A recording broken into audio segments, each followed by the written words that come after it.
പേരൂർക്കട അറിയാത്ത ആളുകളൊന്നുമില്ല. പേരൂർക്കട നല്ല ജനത്തിരക്കുള്ള ജനസാന്ദ്രതയുള്ള പട്ടണ പ്രാന്ത പ്രദേശമാണ്.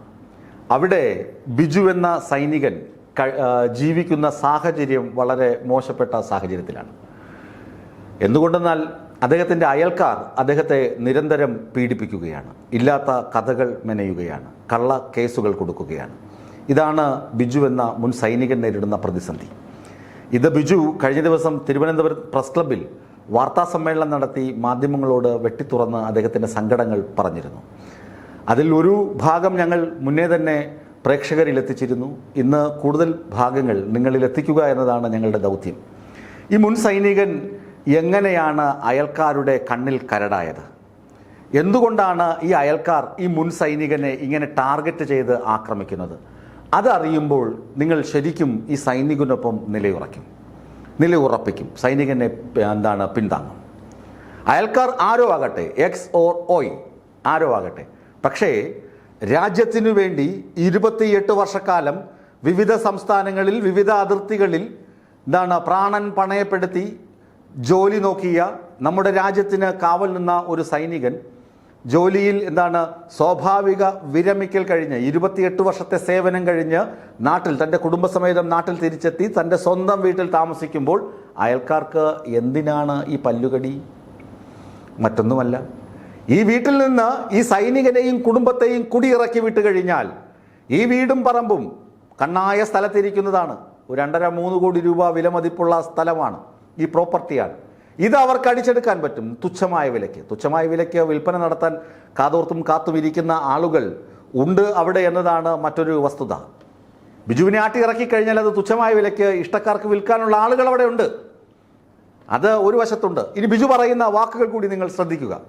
ഇവിടെ വന്നപ്പോൾ എൻ്റെ പേരിൽ ഇപ്പോൾ 2-3 കേസാണ് ഇപ്പം കോടതിയിൽ. എനിക്ക് ഡെയിലി രാവിലെ ഉറപ്പഴിച്ചു കഴിഞ്ഞാൽ കോടതിയിൽ പോകും, പോലീസ് സ്റ്റേഷനിൽ പോകുമാണ്. ഞാൻ താമസിക്കുന്ന പേരൂർക്കടയിലാണ്. ഇപ്പം ലേറ്റസ്റ്റ് എന്ന് പറയുന്നത് ഒരു SC/ST കേസ്. ഇതെല്ലാം ചെയ്ത് എൻ്റെ വീടിൻ്റെ അടുത്തുള്ള അയൽവാസികളാണ് എന്നെ ഫ്രെയിം ചെയ്ത്, ഞാൻ ചെയ്യാത്ത കാര്യങ്ങൾ ഫ്രെയിം ചെയ്ത് വിറ്റ്നസ് ഉണ്ടാക്കി സിസ്റ്റത്തിൻ്റെ മുമ്പ് എന്നെ കൊണ്ടൊരു ക്രിമിനലാക്കി എന്നെ കൊണ്ട് നിർത്തുകയാണ്. പോലീസിന് കേസെടുത്തേ പറ്റുള്ളൂ. അവർക്ക് വേണ്ടത് ഒരു വിറ്റ്നസ്സാണ്. വിറ്റ്നസ് ആൾറെഡി അവരുടെ കയ്യിലുണ്ട്.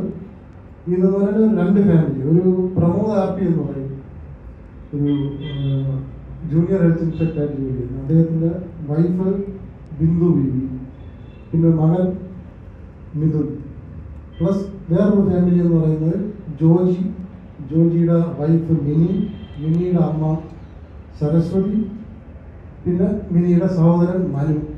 ഇവരൊരു ടീമായിട്ട് വരുന്നതുകൊണ്ടാണ് എന്നെ ഈ ഹരാസ് ചെയ്യുന്നത്. ഈ ടീം എൻ്റെ പേരിൽ വിറ്റ്നസോടുകൂടി എന്നെ ഫ്രെയിം ചെയ്ത് എല്ലാ കേസിൽ ആൾറെഡി എല്ലാം വീട്ടിൽ വെച്ചിട്ടുണ്ട്. ഞാൻ ബെയിലാണ് ഇപ്പം നിൽക്കുന്നത്. പ്ലസ് ഇതേ ടീം എന്നെ ഇപ്പം ഈ 18th ഓഫ് ജൂലൈ 18th എൻ്റെ വേറെ അയൽവാസിയായ ഒരു രഞ്ജിത്ത് എന്ന് പറയുന്ന ഒരു വ്യക്തിയുണ്ട്. അദ്ദേഹത്തിൻ്റെ കൈ അടിച്ചു വെച്ചു, കൺവെർട്ടിയുണ്ട്. ഇത് ഞാൻ ലൈവായിട്ട് കാണുകയാണ്. അതിന് ഞാൻ വിറ്റ്നസ്സാണ്. ആ വിറ്റ്നസ്സായ എന്നെ ഇവർ കൊല്ലുമെന്ന് പറഞ്ഞുകൊണ്ട് ഒരു വാളൊക്കെ എന്നെ കഴുത്തിൽ വെച്ചിട്ട് എന്നെ അരട്ടി എൻ്റെ ലൈഫിന് എൻ്റെ ഫാമിലിക്ക് ഇപ്പം തെറ്റനായിട്ട് ഞാൻ നിൽക്കുകയാണ്. ഇതിനകത്ത് ജാതിയും മതവും വർഗവും വർണ്ണവും ഒന്നുമില്ല. ജാതി നോക്കാതെ, മതം നോക്കാതെ, രാഷ്ട്രീയം നോക്കാതെ രാഷ്ട്ര സേവനം നടത്തിയ സൈനികൻ അദ്ദേഹം വന്നിട്ട് ഇങ്ങനെ വിലപിക്കേണ്ടി വരുന്നു. അദ്ദേഹത്തിന് 3 മക്കളുണ്ട്. അവർക്ക് പഠിക്കാൻ കഴിയുന്നില്ല. കാരണം എന്താണ്? എന്നും അച്ഛൻ ഇങ്ങനെ രാവിലെ എണീറ്റ് കോടതിയിൽ പോകുന്നു, പോലീസ് സ്റ്റേഷനിൽ പോകുന്നു, കേസിൻ്റെ കാര്യം പറയുന്നു. അച്ഛനാകെ ടെൻഷനിലാണ്. സൈന്യത്തിൽ നിന്ന് വിരമിച്ചു കഴിഞ്ഞാൽ സ്വാഭാവികമായും മറ്റ് ഏതെങ്കിലും ഡിപ്പാർട്ട്മെൻറ്റുകളിലോ അല്ലെങ്കിൽ ഏതെങ്കിലും സ്വകാര്യ സ്ഥാപനങ്ങളിലോ കോർപ്പറേറ്റ് സ്ഥാപനങ്ങളിലോ ഒക്കെ ജോലി കിട്ടാനുള്ള സാധ്യതയുണ്ട്. പക്ഷേ ഇദ്ദേഹത്തിന് അങ്ങനെ ചെയ്യാൻ പറ്റുന്നില്ല. കാരണം എന്താണ്? PCC പോലീസ് ക്ലിയറൻസ് സർട്ടിഫിക്കറ്റ് കിട്ടുന്നില്ല, അല്ലെങ്കിൽ കുറ്റകൃത്യങ്ങളിലൊന്നും ഇൻവോൾവ്മെൻ്റ് അല്ല എന്നുള്ള സർട്ടിഫിക്കറ്റ് കിട്ടുന്നില്ല. കാരണം എന്താണ്? അയൽക്കാരൻ നിരന്തരം ഇയാൾക്കെതിരെ ക്രിമിനൽ കുറ്റങ്ങൾ ചുമത്തിക്കൊണ്ടിരിക്കുകയാണ്. തുച്ഛമായ പെൻഷൻ പൈസ കൊണ്ട് ഒരു സൈനികന് ലഭിക്കുന്ന പെൻഷൻ പൈസ എത്രയാകുമെന്നൊക്കെ നിങ്ങൾക്കറിയാം. 3 മക്കളുടെ പഠനം, കുടുംബം, ഇതൊക്കെ നോക്കണമെങ്കിൽ ഒരല്പം പ്രയാസപ്പെടും അദ്ദേഹം. മറ്റൊരു ജോലി കൂടി കിട്ടിക്കഴിഞ്ഞാൽ അവർക്ക് ജീവിച്ചു പോകാൻ പറ്റും. അത് അവർ തടഞ്ഞു. എങ്ങനെ അയാൾ കരയാതിരിക്കും? ബിജു എന്നല്ല, ആരായാലും ഈ സാഹചര്യത്തിൽ കരഞ്ഞു പോകും. മറ്റൊരു ജോലി കിട്ടാനുള്ള അവസരം വരെ നഷ്ടപ്പെടുത്തി. ഇനി ബിജുവിൻ്റെ ഭാര്യ ബിരുദധാരിയാണ്, BEd ഉണ്ട്, അവർക്കും PSC ടെസ്റ്റിനൊക്കെ പ്രിപ്പയർ ചെയ്യണം. പക്ഷേ എന്താണ്, നിരന്തരം അയൽക്കാരുടെ ചീത്തവിളിയും ബഹളവും കേട്ടുകൊണ്ട് അവർക്കെങ്ങനെ പഠിക്കാൻ പറ്റും? കുഞ്ഞുങ്ങളെ പഠിപ്പിക്കാൻ പറ്റും? ആ വീട്ടമ്മയും ആകെ ദുരിതത്തിലാണ്. അതുകൊണ്ടാണ് ബിജു രണ്ടും കൽപ്പിച്ച് നീതി വേണമെന്ന് പരസ്യമായി പറയണം എന്നാഗ്രഹിച്ച മാധ്യമങ്ങളെ കണ്ടത്. ബിജു ഒരുപാടിടങ്ങളിൽ പരാതി കൊടുത്തിട്ടുണ്ട്. സിറ്റി പോലീസ് കമ്മീഷണർക്ക്, പേരൂർക്കട പോലീസ് സ്റ്റേഷനിൽ, മനുഷ്യാവകാശ കമ്മീഷന് ഒക്കെ പരാതി കൊടുത്തിട്ടുണ്ട്. പക്ഷേ ബിജുവിൻ്റെ പരാതി ആരും ചെവിക്കൊള്ളില്ല. കാരണം ഈ അയൽക്കാർ ബിജുവിനെ ടാർഗറ്റ് ചെയ്ത് ആക്രമിക്കുമ്പോൾ കൊടുക്കുന്ന പരാതിയെല്ലാം ജാതീയമായി അധിക്ഷേപിച്ചു എന്ന വകുപ്പ് ചേർത്തിട്ടാണ്. പോക്സോ വകുപ്പ് പോലെ തന്നെ ഈ ജാതീയമായ അധിക്ഷേപവും പെട്ടെന്ന് കേസെടുക്കണമെന്നൊക്കെ നിർദ്ദേശിക്കപ്പെട്ടിട്ടുള്ള നിയമങ്ങളാണ്, കുറ്റങ്ങളാണ് ഇങ്ങനെ എന്തെങ്കിലും ചെയ്തു കഴിഞ്ഞാൽ. അതുകൊണ്ട് തന്നെ പോക്സോ ദുരുപയോഗം ചെയ്യുന്നത് പോലെ തന്നെ ഈ ജാതീയമായ അധിക്ഷേപം എന്ന് പറയുന്ന സംഭവവും ആളുകൾ ദുരുപയോഗം ചെയ്യുന്നുണ്ട്. എനിക്കൊരാളെ ഇഷ്ടമല്ല എന്നുണ്ടെങ്കിൽ അയാൾ എന്നെ ജാതീയമായി വർഗീയമായി അധിക്ഷേപിച്ചു എന്ന് പറഞ്ഞ് ഞാൻ പരാതി കൊടുക്കും. അപ്പോൾ ഞാൻ കൊടുക്കുന്ന പരാതിക്കാണ് പ്രസക്തി കൂടുതൽ. പിന്നെ ബിജുവിന് വഴി നടക്കാൻ സമ്മതിക്കുന്നില്ല.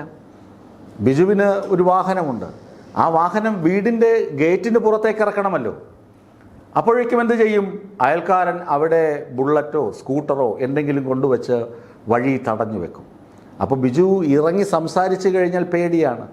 കാരണം വീണ്ടും കേസ് കൊടുക്കുകയാണെങ്കിലോ? അപ്പോഴുടനെ ബിജു പോലീസിനെ വിളിക്കും. പോലീസുകാർക്കും അങ്ങനെ ശല്യമായി. ബിജു നിരന്തരം വിളിക്കുന്നു. ബിജു പറയുന്നത് തന്നെ കേൾക്കാം. വാർത്താസമ്മേളനത്തിൽ ബിജു ഇക്കാര്യം വെളിപ്പെടുത്തിയിട്ടുണ്ട്, കേട്ടു നോക്കൂ. ഇപ്പോൾ എന്തൊക്കെ കേസാണ് നിലവിൽ അവർ കൊടുത്തിരിക്കുന്നത്, ഫ്രെയിം ചെയ്തിരിക്കുന്നത്? ഞാൻ മനസ്സിലാക്കുന്നത് ജാതി അധിക്ഷേപം എന്നാണ്. അങ്ങനെ എന്തെങ്കിലും സംഭവിച്ചിട്ടുണ്ടോ? ജാതി അധിക്ഷേപം എന്ന് പറഞ്ഞിട്ടൊരു കേസ് കൊടുത്തിട്ടുണ്ട്. അതിൽ വിറ്റ്നസ്, ഇവരുടെ ഇങ്ങോട്ട് വിറ്റ്നസ്സാണ്. ഞാൻ പോലീസിന്റെ പറഞ്ഞിട്ടുള്ളതാണ്. ഓൾറെഡി ഈ കേസ് വേറെ 2018 ഇതേപോലെ ഞാൻ ജാതീയ വിഷയം ഞാൻ കണ്ടിട്ട് പോലും ഇല്ലാത്തൊരു വ്യക്തിയെ കൊണ്ടുവന്ന് അതിൻ്റെ ഇടയ്ക്ക് കൊണ്ടുവന്നിട്ട് ഞാൻ ചെയ്തു എന്ന് പറഞ്ഞൊരു കേസ് ഓൾറെഡി ഉണ്ട്. ആ കേസ് കളക്ടറുടെ അടുത്ത് വരെ റിപ്പോർട്ട്, നോ മെറിറ്റിംഗ് ദ കേസ് എന്ന് പറഞ്ഞിട്ട് കളക്ടർ എഴുതിവിട്ട കേസാണ്. ആ കേസ് വരെ ഇപ്പം ഈ കേസിൽ ഫ്രെയിം ചെയ്ത് ഞാൻ ജാമ്യത്തിലാണ് ഞാൻ നിൽക്കുന്നത്. അതിൻ്റെ ഡോക്യുമെന്റ്സ് എന്തെങ്കിലുമുണ്ട്.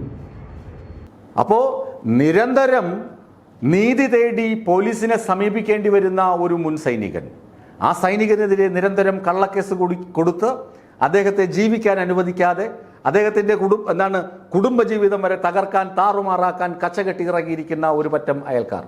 അവരുടെ പേര് വിവരങ്ങളും ബിജു വെളിപ്പെടുത്തിയത് നിങ്ങൾ കേട്ടിരിക്കുമല്ലോ. ഇതിന് നീതി വേണം. ഇവിടെ എല്ലാ ആളുകൾക്കും ജീവിക്കണമല്ലോ.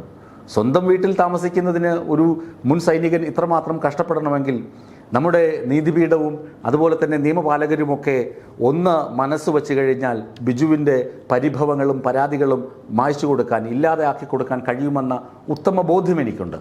നമ്മുടെ ജനാധിപത്യ രാജ്യത്തിൽ അതിനുള്ള അവസരങ്ങളുമുണ്ട്. അപ്പോൾ ബിജുവിൻ്റെ പരാതികൾക്ക് കൃത്യമായ നടപടി ഉണ്ടാകട്ടെ. ബിജുവിനെതിരെയുള്ളത് കള്ളപ്പരാതികളാണെന്ന് കളക്ടർ എഴുതി നൽകിയിട്ടും ആ കേസിൽ പോലും ജാമ്യം എടുക്കേണ്ട അവസ്ഥ ബിജുവിന് വന്നിട്ടുണ്ടെന്ന് പറയുമ്പോൾ 28 വർഷക്കാലം രാജ്യത്തെ സേവിച്ച് മടങ്ങിയെത്തിയ മുൻ സൈനികൻ ഇത്രമാത്രം കഷ്ടപ്പെടുന്നുവെന്നറിഞ്ഞപ്പോൾ ഇതിൻ്റെ സത്യാവസ്ഥ ജനങ്ങളെ അറിയിക്കണം എന്ന ഉത്തമ ബോധ്യം ഞങ്ങൾക്കുള്ളതുകൊണ്ടാണ് നിങ്ങളോട് ഇക്കാര്യങ്ങൾ വിളിച്ചു പറഞ്ഞതും വെട്ടിത്തുറന്ന് പറഞ്ഞതും.